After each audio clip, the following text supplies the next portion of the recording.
चलिए बच्चों, कल जो है हम लोगों ने प्रश्नावली 1.2 बनाया था। आज जो है प्रश्नावली 1.3 पढ़ेंगे। ठीक है, चलिए 1.3 में पढ़ना क्या है, तो अपरमेय संख्या सिद्ध करना है। जैसा कि √5 एक अपरमेय संख्या है, 3 + √2 एक अपरमेय संख्या है। फिर तीसरा में 3 क्वेश्चन है, 1/√2 एक अपरमेय संख्या है, 7 √5 एक अपरमेय संख्या है, और तीसरा में है 6 + √2 एक अपरमेय संख्या। चलिए इन सभी को हम बारीकियां से समझेंगे, है ना। तो चलिए ध्यान देंगे इधर कि पहला क्वेश्चन है, सिद्ध करें कि √5 एक अपरमेय संख्या है। ठीक है, तो इसको हम क्या करेंगे, इसके विपरीत मानेंगे। मान लेंगे कि माना कि √5 एक क्या है, परमेय संख्या है, या इसी को हम इस तरीके से लिख सकते हैं कि √5 एक अपरमेय संख्या नहीं है।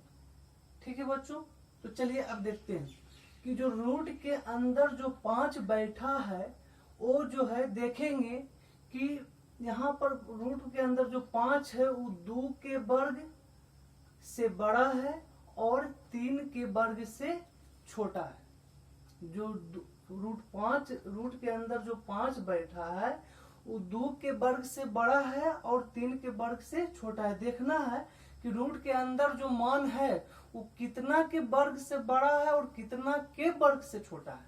तो हम देख रहे हैं कि 2 के वर्ग से बड़ा है और 3 के वर्ग से छोटा है ना। इसीलिए अब यहाँ पर क्या करेंगे कि रूट हटाएंगे। तो रूट हटाएंगे तो आपको पता है कि रूट हटाने पर क्या होता है। तो जब रूट हटाएंगे, स्क्वायर जब हटाएंगे तो क्या आ जाएगा, रूट आ जाएगा। ठीक है बच्चों, तो चलिए ध्यान देंगे। तो यहाँ पर देख रहे हैं क्या कि 2 और 3 हमने बताया था आप लोगों को कि दो परमेय संख्या के बीच, दो परमेय संख्याओं के बीच अनंत अपरमेय संख्या होती है। देख रहे हैं कि √5 एक क्या है, अपरमेय संख्या। यानी कि पूछता है, एग्जाम में भी पूछा था कि √5 जो है कितना और कितना के बीच हो सकता है। तो √5 जो है 2 और 3 के बीच इसका मान आएगा। जब हम √5 का मान निकालेंगे तो 2 और 3 के बीच आएगा, है ना। तो इस तरह से आपको क्वेश्चन पूछता है। तो यहाँ पर देख रहे हैं, है ना, कि 2 और 3 क्या है, एक परमेय संख्या। हमने बताया था कि 2 अपरमेय संख्या के बीच जो है, 2 परमेय संख्या के बीच जो है अनंत अपरमेय संख्या होती है। तो 2 और 3 क्या है, एक परमेय संख्या है ना। यानी पूर्णांक संख्या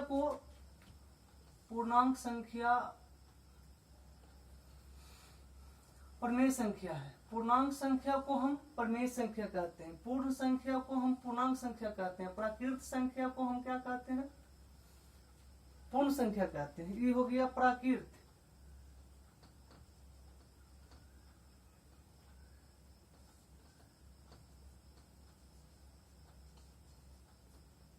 ये हो गया आपको पूर्ण।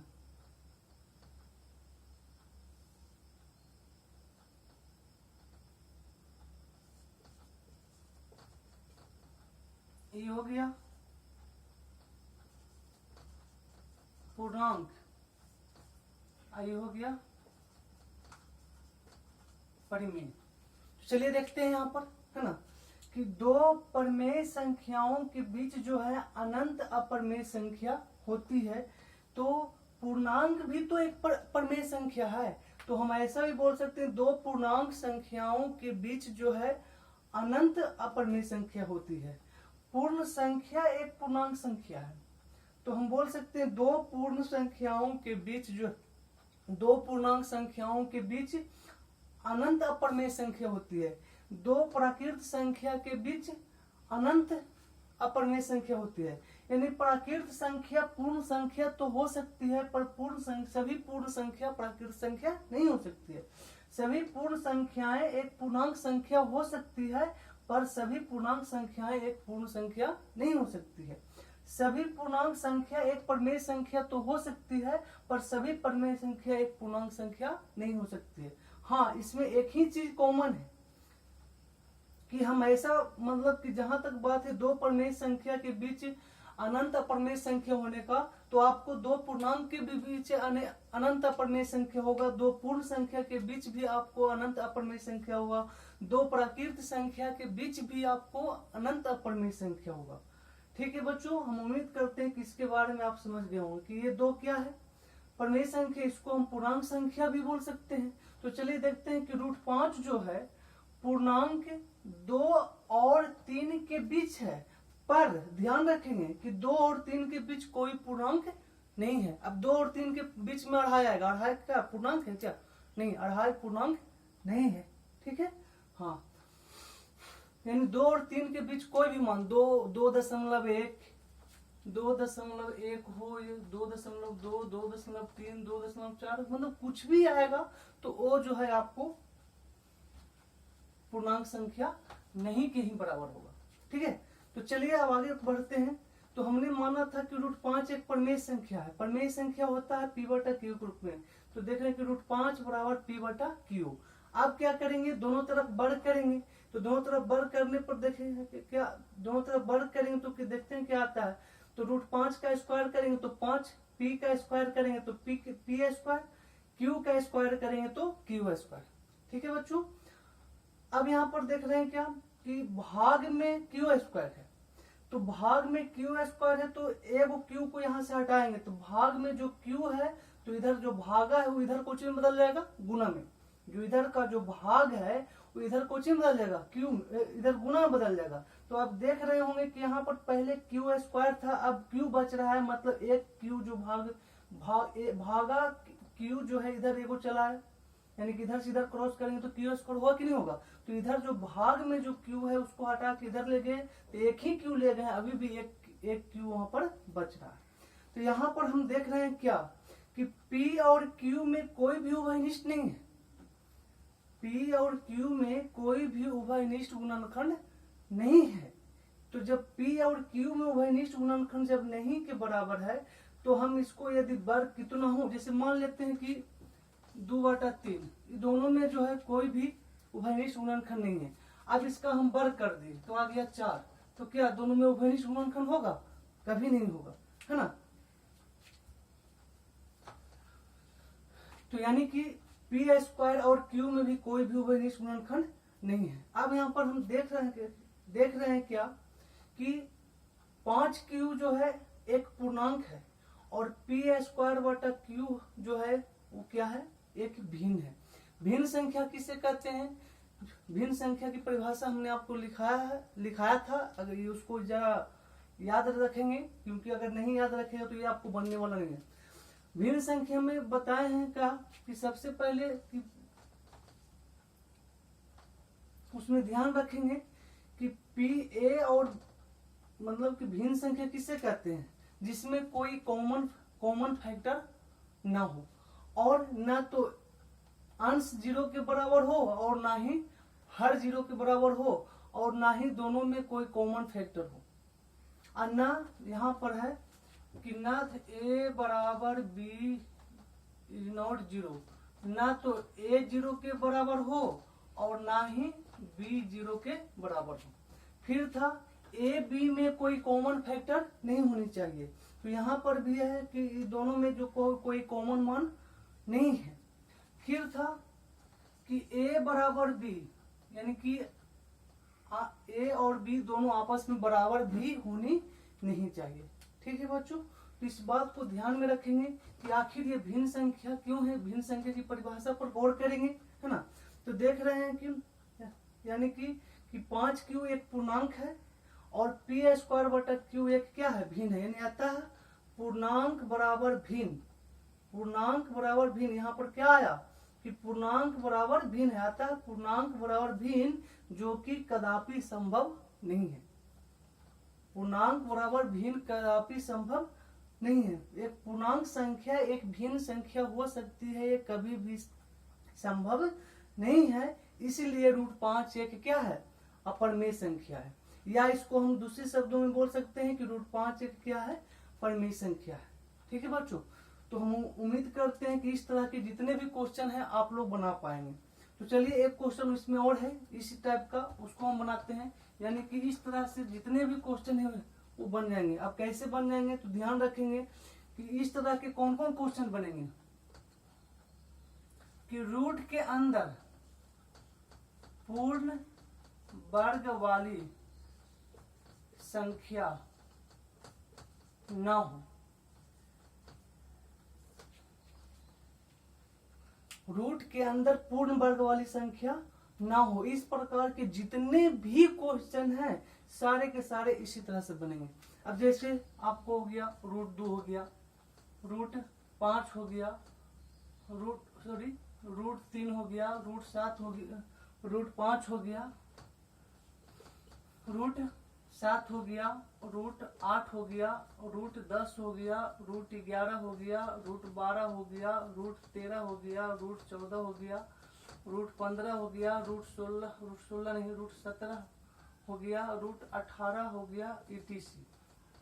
इस प्रकार के जितने भी यानी रूट के अंदर यदि पूर्ण वर्ग वाली संख्या यदि ना हो तो उस तरह के जितने भी क्वेश्चन हैं उसको हम इस तरह से बनाएं। क्योंकि हमने बताया था कि रूट के अंदर यदि पूर्ण वर्ग वाली संख्या ना हो तो क्या होता है, एक अपरमेय संख्या ही होता है। तो वो जितने भी क्वेश्चन है सारे के सारे इसी तरह से बनाए जाएंगे। अब जैसा कि इस तरह के एक क्वेश्चन इसमें और है, जैसा कि है 7√5।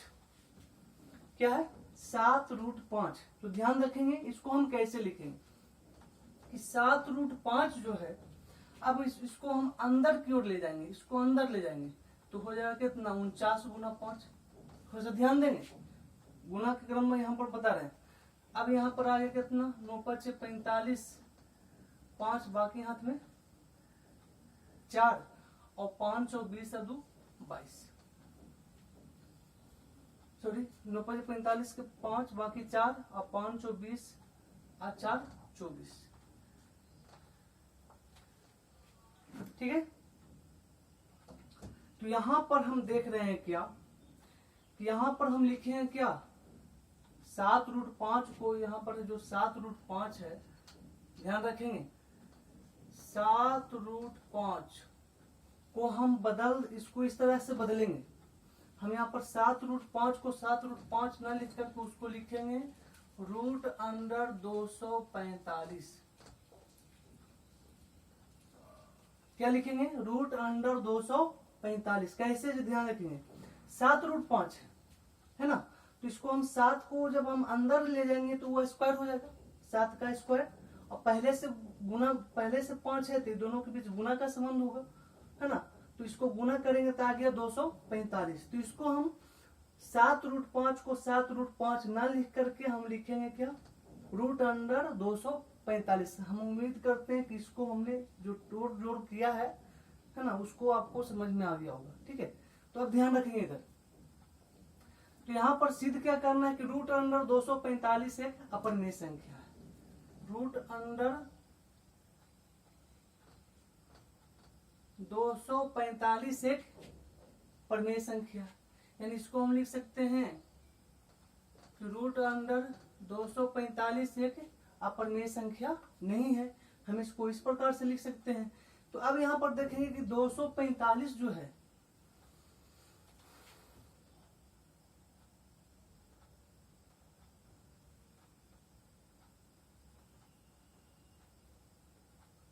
हम यहाँ पर देख रहे हैं क्या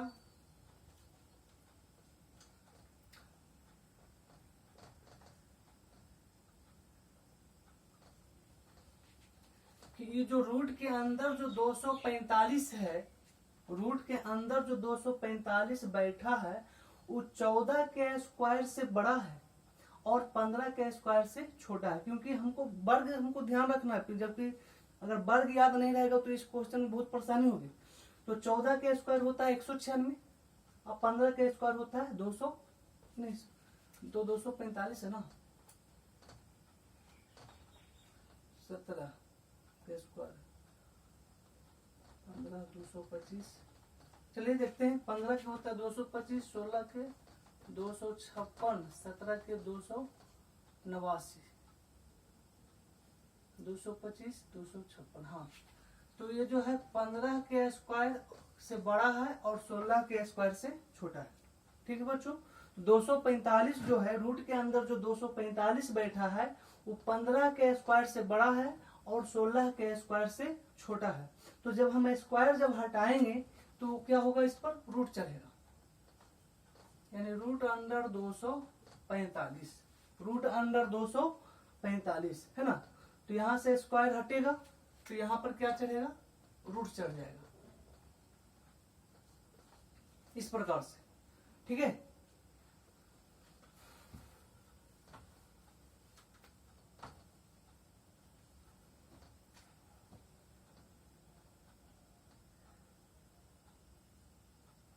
रूट अंडर 245 यहां पर बदल जाएगा, रूट अंडर 245 है ना, जो है पूर्णांक 15 और 16 के बीच है, पर 15 और 16 के बीच कोई भी पूर्णांक नहीं है। यहां पर हो गया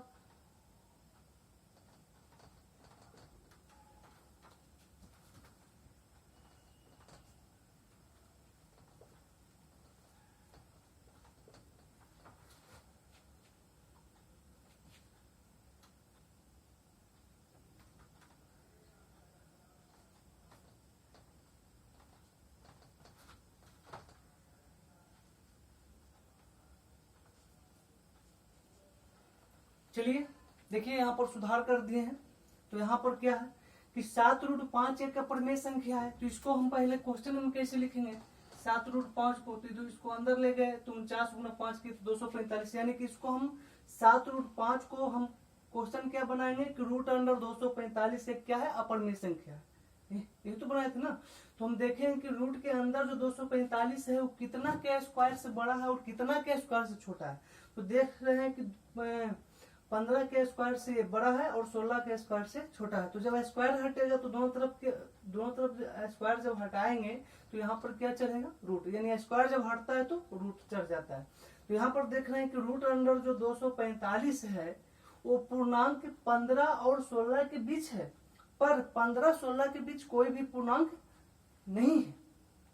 ठीक है, तो अब यहाँ पर देख रहे हैं, यहाँ पर माने थे कि रूट 45 एक परिमेय संख्या है, तो रूट अंडर 45 परिमेय संख्या, यानी कि परिमेय संख्या p बटा q के रूप में होता है।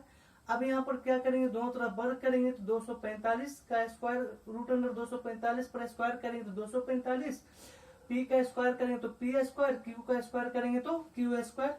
या यहाँ देख रहे हैं कि q इधर भाग में है तो इधर से भागा से उठा के लाएंगे तो इधर कुछ हो जाएगा, गुना में हो जाएगा, तो यहाँ पर एक q बच जाएगा। तो यहाँ देख रहे हैं कि p और q में कोई भी उभयनिष्ठ गुणनखंड नहीं है, इसका मतलब p स्क्वायर और q में भी कोई भी उभयनिष्ठ गुणनखंड शामिल नहीं है।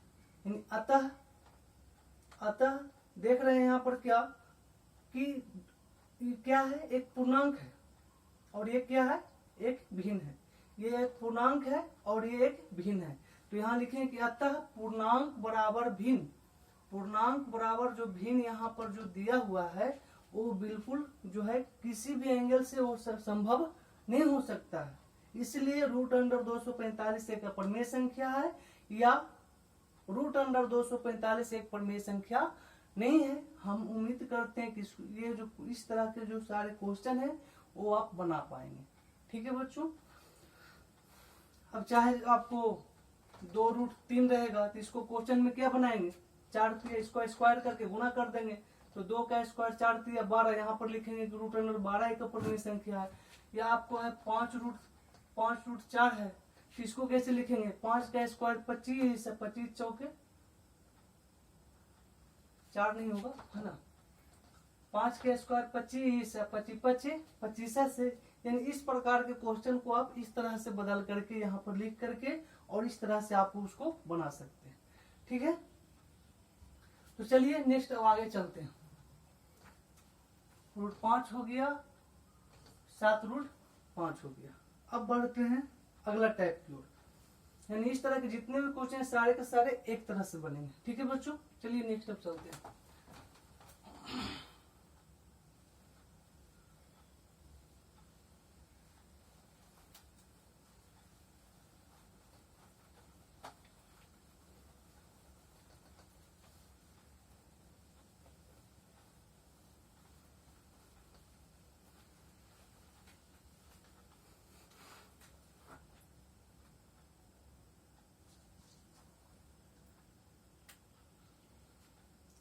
चलिए एक क्वेश्चन हम बता देते हैं।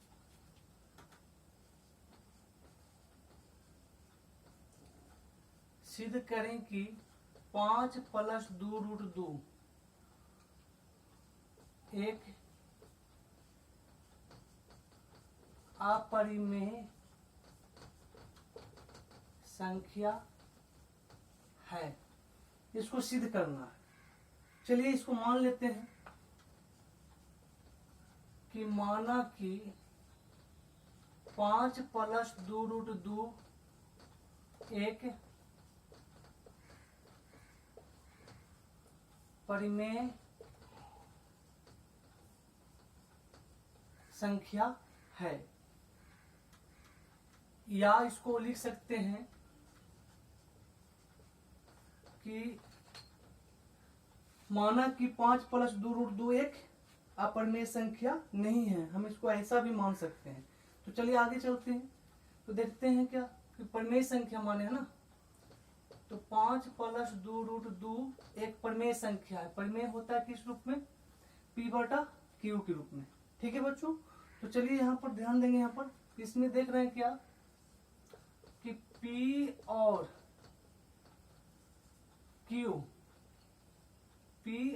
Q जो है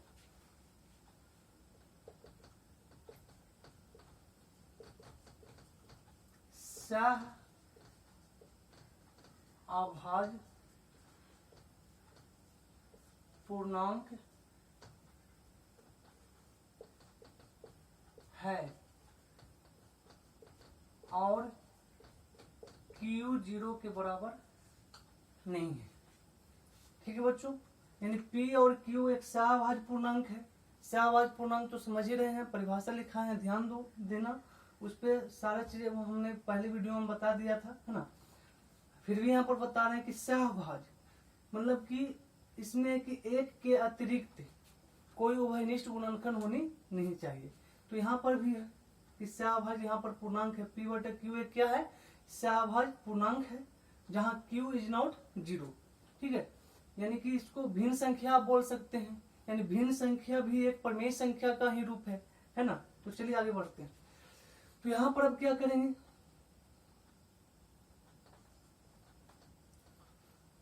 तो यहाँ पर रूट वाला मान को रख करके बाकी सबको यहाँ से हटा देंगे। तो चलिए देखते हैं कैसे।